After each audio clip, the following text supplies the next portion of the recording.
Norvell Central coming back at another YouTube video, and I really appreciate all the love and support so far. I apologize about missing the last 2 days. I've been a little bit under the weather. I still am. This time of year is not the greatest in terms of my allergies, but hopefully we can kind of get back on the swing of things of doing the daily content. But I really appreciate it and keep rocking with me. I also have an Instagram, Twitter account, Norvell Central and at Central Norvell on Twitter. So just feel free to follow those. And like I said, join the fan community of just passionate football fans who just want to see this team do well again. But I know everyone talks about ACC kickoff. Mike Norvell talked about a couple of different things like his job security being safe, doesn't really worrying about it. Ashton Daniels was talked about by Deuce Robinson and being a really good guy. And I don't, I mean, I don't say I don't believe it because I do think that this team is capable of doing things the right way. Problem is, we've heard it before. We've heard four losing seasons in 6 years. I'm a very big believer in Mike Norvell and what his process is. But the problem is, he hasn't really done much. 22 and 23 was his prime opportunity, and then he kind of squandered it away in 24, and the rest was kind of history.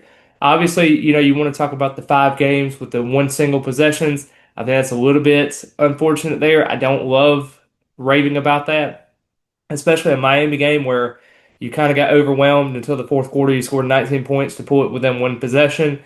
I do think that this Florida State team was better than what their record indicated last year, but it all comes down to the quarterback position. And I know that Ashton Daniels is not the most polarizing weapon that you have there. You had other guys like DJ Lagway, Calandria, Colton Joseph. You had guys that you were recruiting in the ranks there in the transfer portal, and you decided to go with Ashton Daniels, maybe a little bit more of a cheaper option, experienced option. But Florida State really thinks they like what they see. It's not the fact that you have to do too much with Ashton Daniels, but the thing I worry about the most is while Ashton Daniels is a super important piece to this team has great weapons like Deuce Robinson, Makai Danzy, Javen Boggs, Devin Carter, Jason Lopez, Tayshawn Gelsey. The list goes on and on for some of these wide receivers they have in there. And then you factor in a guy like Trey Wisner, Usman Chroma, and then Sam Singleton at the running back position, Desiree Riles at tight end, Landon Thomas, Chase Lofton.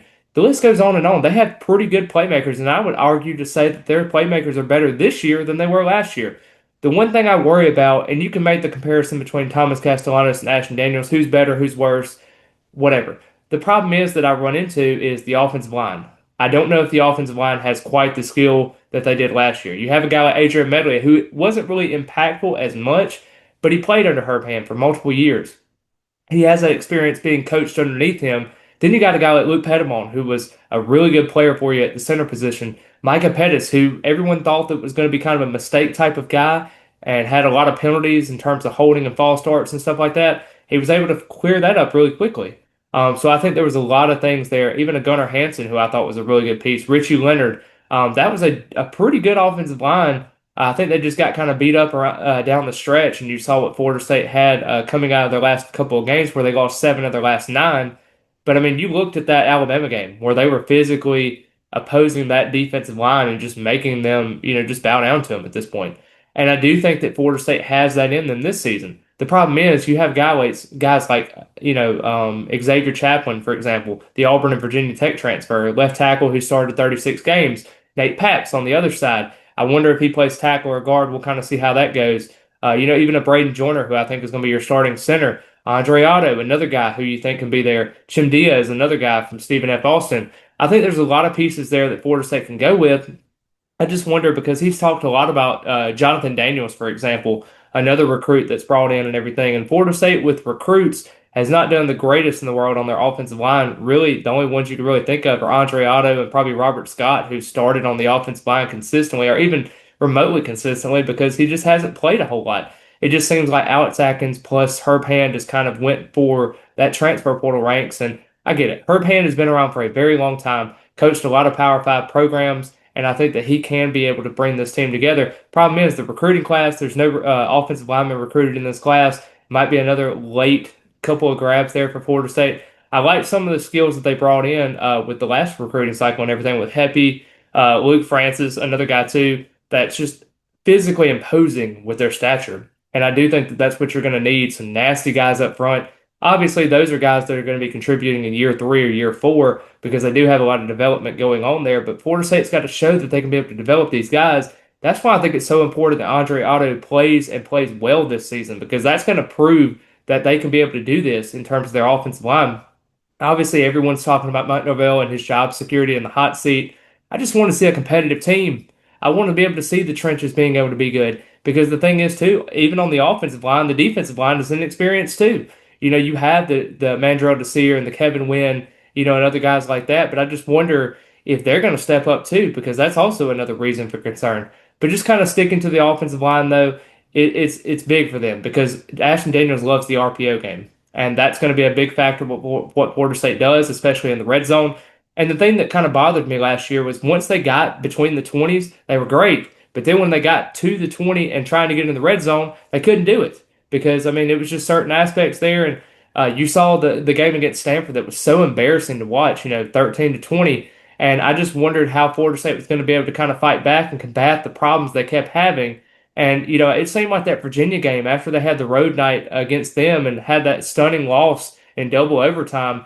I just think it kind of ruined their confidence the rest of the year. And I don't want to make excuses because Florida State earned those losses. They didn't do what they were supposed to do and they weren't physically imposing anymore. The defense kind of backed off after Tony White had that interesting job opportunity potentially at UCLA. Turns out he didn't take that. But I think there was a lot of distractions on the team.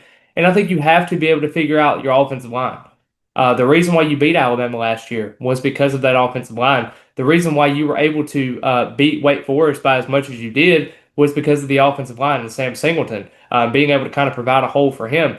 So, yes, I understand the three running backs are going to be kind of a sketchy situation this year. Also, it's Sam's from FAU as well as Amari Thomas as well, the true freshman, who I wonder how is going to factor into everything or if he's just going to take a redshirt year.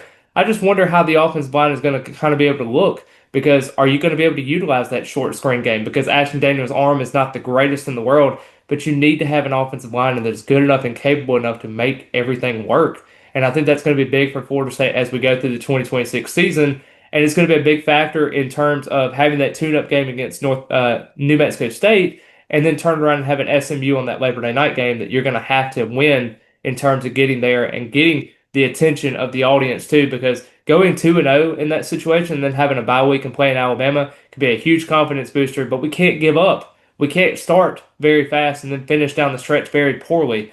So we have to be able to do this, and I think the offensive line staying healthy and being consistent and having a lot of reps this fall camp is going to be big for Florida State because we're right around the corner. This is going to be August 29th. This is when we're playing New Mexico State.